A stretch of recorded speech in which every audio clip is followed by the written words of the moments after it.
This is Monkey World in Dorset, the largest ape and monkey rescue centre on the planet. Today on Monkey Life, resident Capuchin TJ joins the new monkey male arrivals, but he's looking for trouble. Not keen on this. I think he's about to start a fight. Look at him, he's just desperate to start a fight. A couple of old friends fall out and Paddy has to step in before it gets nasty. And in Hananya's house, it's teeth cleaning time.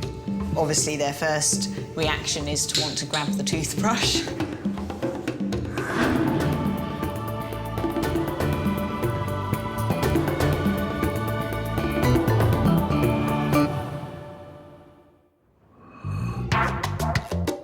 Monkey World's Capuchin population has radically grown from 4 to a massive 94. Most have come from a research laboratory in Chile, and many lived in solitary confinement. Over the last few days, the park has been integrating the Chilean Capuchins into social groups, males with males and females with females. It's been a very ambitious task. One of the park's original 4 Capuchins, Tom, has already moved in with the Chilean boys. And today, his old pals Gizmo and TJ are joining them. Yeah. TJ has walked straight into his new home and seems calm, but Alison is concerned for Gizmo. The only individual that's causing a fuss right now is Gizmo because he just doesn't know what's going on. But other than Gizmo, we're all good. It's all quiet and calm. You're doing all right. Gizmo and TJ were both rescued from the British pet trade, and they've lived at the park with Tom for over 4 years. TJ's doing really good. He's just taking it all in. I don't know if he's made eye contact with Tom yet or not. He's looking up that direction. Oh, there's Tom, yeah. Gizmo is beginning to calm down. The team open the slide separating him from the other males, so he can join them in the playroom. Ready when you are? Yeah, okay. And TJ makes a beeline for his old friend Tom. Oh, look, here we go. We're about to have a... Oh, my friend. Oh, Tom, I know. The penny dropped with TJ, and he came up to Tom and realized it was Tom and gave him a hug. Tom and TJ have been close for years, but their strong friendship could cause problems. We're gonna have to watch that pair awful close and make sure that Tom doesn't all of a sudden feel a sense of power, that he's got TJ with him, and go and confront Gorillon or any of the other males for that matter. Gorillon has already established himself as the alpha male, so Tom and TJ really shouldn't push their luck with him. But so far, everything's going well, and it's a fantastic achievement. As we stand right now, that's it. That's all of our Capuchin monkeys at Monkey World. The 88 from Chile, the 2 new arrivals from the pet trade, plus our 4 guys. Everybody's all socialized and together now in 2 groups. We've got the ladies up the hill and all of the boys down here, and there are now 26 boys in here together. I think probably the crux of whether this all hangs together in the next couple of days centers around these 2 right here, Tom and TJ, and whether or not they decide to take on Gorillon. And later, Alison's worries become a reality when TJ gets overprotective and a quick decision has to be made. If he has a go at anybody, I want him out immediately. And Brian shows off his perfect new adult teeth. It didn't seem to be a painful experience at all, really. The teeth came through very quickly and very easily.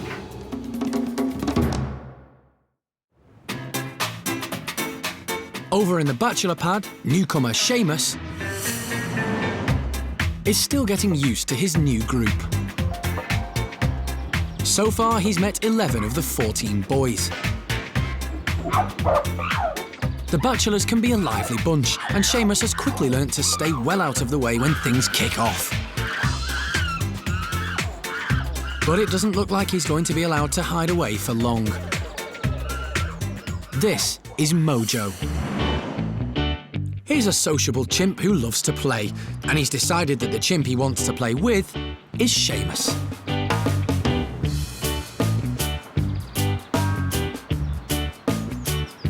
It doesn't look like Seamus wants to play, but Mojo isn't taking no for an answer.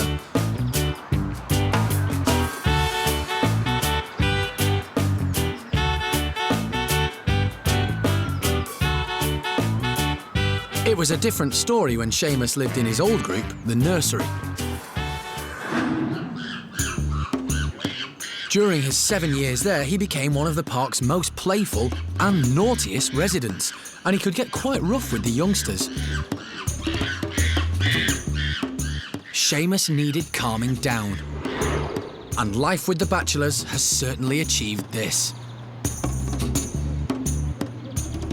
He's settling in well, but is still wary of the rowdy rabble, and rightly so. But it's important that Seamus makes friends.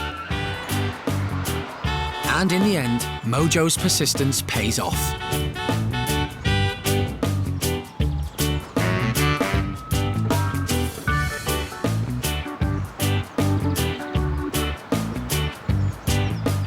Seamus is, after all, still Seamus. He can never resist playtime for long.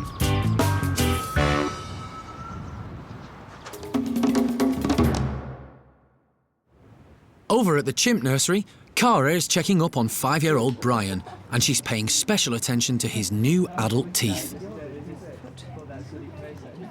Good boy, Brian. We're really pleased with the way things are going. When he arrived, he only had the 3 molars and he had problems with solid foods, and we were supplementing him with some soft foods. But now we're a year on, all the incisors are through, and he also has some of the premolars. We're up to 14 so far. Before coming to Monkey World, Brian was being trained as a beach photographer's prop in Mexico. When Alison and her late husband Jim first met him, they were shocked by what they found. We've seen it before with many primates where the front teeth get removed, but never all of them. So we were trying to figure out how somebody could have, it would have been a big operation to remove every single tooth in the poor little guy's head. His owner didn't want him biting the tourists he was being forced to pose with, and Brian was left with only 4 teeth. When Brian arrived at Monkey World, some of these had to be removed because they were broken. The team are delighted to see that Brian's adult teeth have grown through perfectly. It didn't seem to be a painful experience at all, really. The teeth came through very quickly and very easily. We've been able to keep a very detailed record of when the teeth have come through and how things are progressing, and all the teeth look really healthy, the gums are fine, so we're really pleased. Soon, Brian will have a full set of healthy adult teeth, and his traumatic past will be firmly behind him.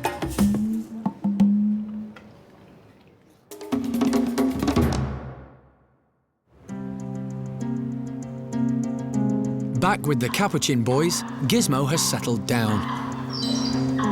And TJ is still glued to his old pal Tom. The pair have been close for many years, and TJ isn't keen on sharing Tom. He makes his feelings quite clear to the others. But TJ's jealous behaviour is concerning Alison and the team. Hang on here.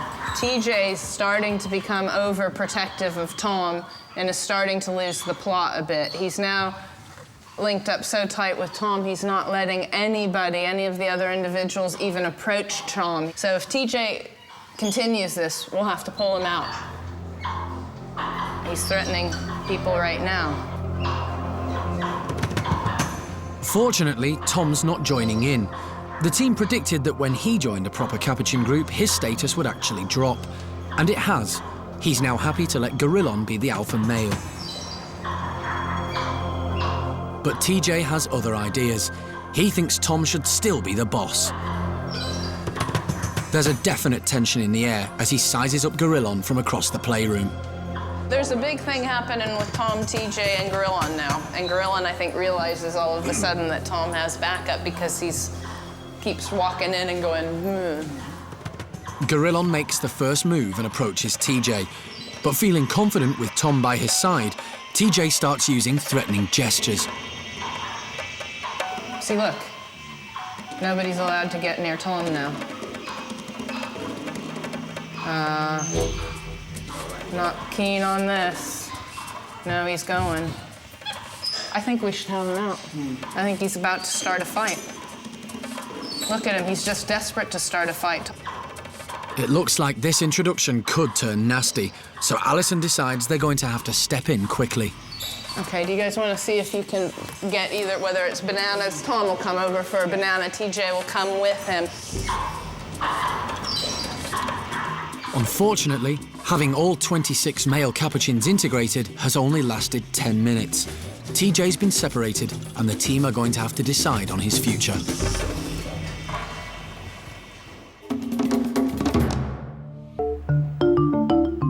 At Monkey World, in the orangutan enclosure, Amy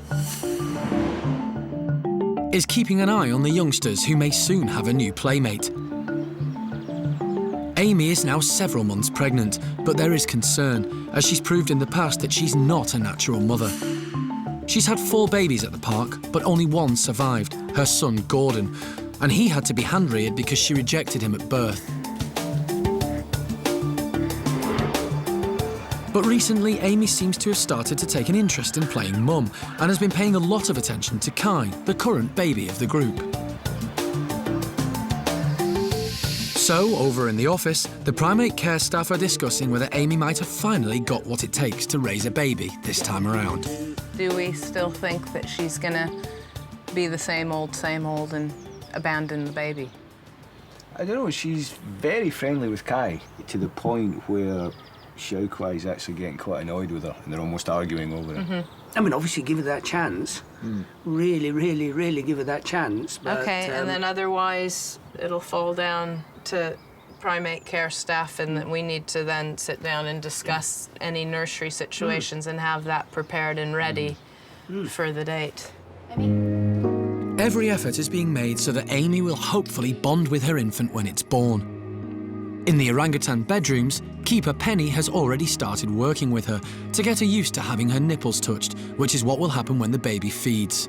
I'm just putting a little bit of pressure, okay, good girl, on her nipples, just to see and make sure she's quite happy for us to actually manipulate them, and that kind of thing, because obviously with the baby, it's going to be pulling on her nipples, and it's going to be a little bit uncomfortable, so I'm just trying to get her used to that, really. But if she doesn't tolerate the baby feeding directly from her, the team could use a breast pump to express Amy's milk and feed the baby separately. Whichever way she chooses, Amy still needs to build up her tolerance.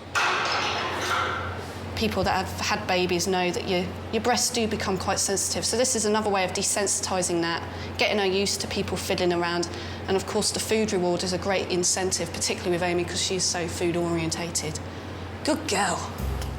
At the moment, Amy seems perfectly comfortable with Penny touching her. So Leanne Bates, who's visiting from the US to help with behaviour training, has come up with a plan that involves a practice baby. Very experimental. We don't know how she's going to initially react to it and whether or not this will actually be a very good substitute when the real baby shows up. But it's something that's similar looking, and with the puppet, you could actually kind of control hand movements that might simulate a more alive subject. And what we're really looking for, I think the most important thing, is that she is non-aggressive to it. Penny begins simple steps to get Amy used to the puppet.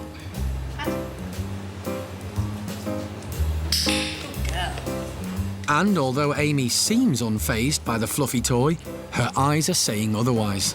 The eyes. The eyes. The eyes. She's just the way she's looking at it, she's not... I think she's happy with it, it's just she's giving it the evil eye, which could mean she might possibly try with I don't pay attention, good girl, to try and snipe it from me. She's just got that look. Amy seems to be getting used to the toy touching her, so the next stage is for the puppet baby to be put near her nipple. Good girl. Obviously, the best thing we can all wish for is for her to actually accept the baby. It will be brilliant if she does that, but if it doesn't, we've got a couple of scenarios we can follow through. They will continue with this training every day, right up until the birth. Okay, good girl. Coming up, training of a different sort, when the chimps get their teeth cleaned. But obviously we have to be careful because they don't know not to spit out the toothpaste.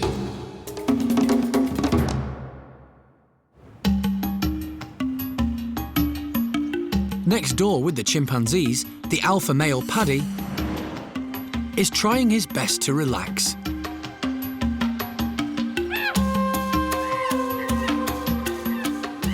But one of the chimps in his troop is about to wreck his plans for the afternoon.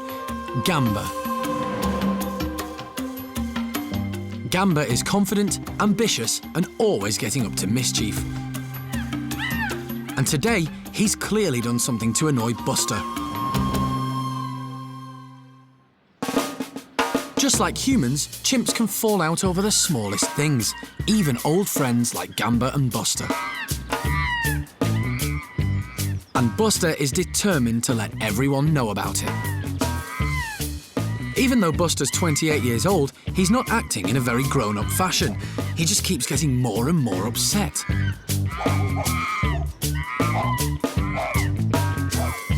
This is the moment where maybe Paddy should step in.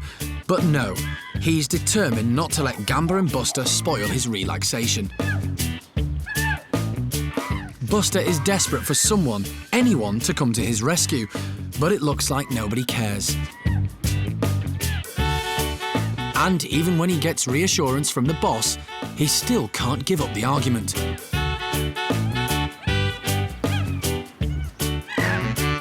Eventually, Buster goes too far and bites Gamba.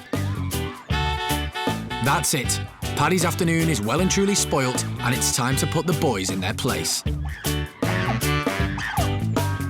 And now the boss has spoken, the squabbling pair quickly back down, and in typical chimp style, they make up as if nothing ever happened.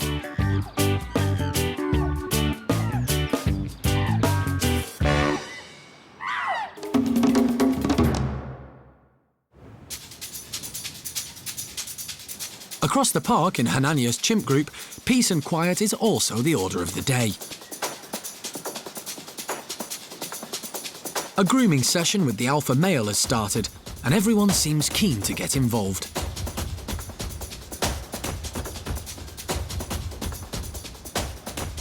It's a great way of relaxing and bonding, and it's also how the chimps establish their hierarchy. The more important you are, the more pampering you receive. So, with Hananya being swamped from head to toe, it's clear who's in charge.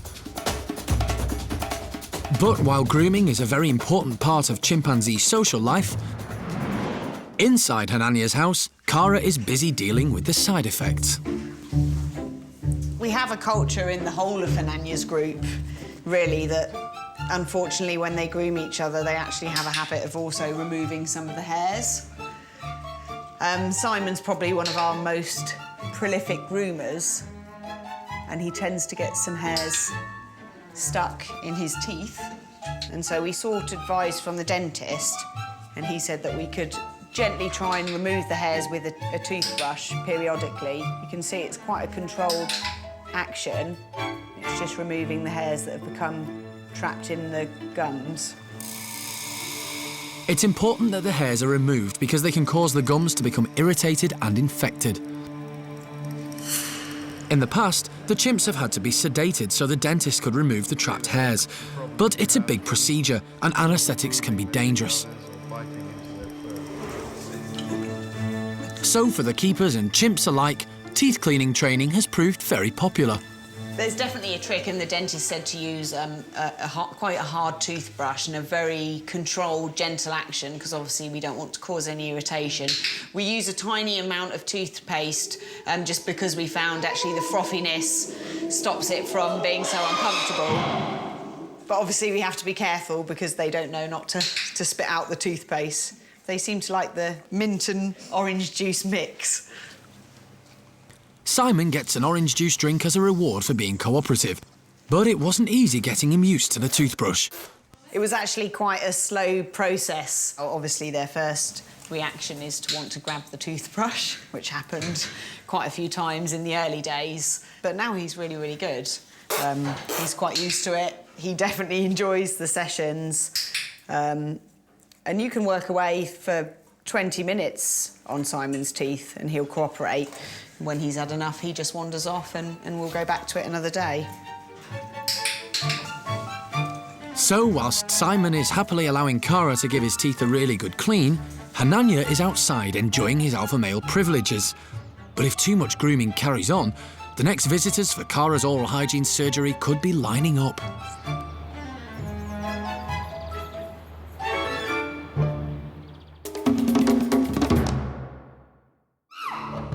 Next time on Monkey Life.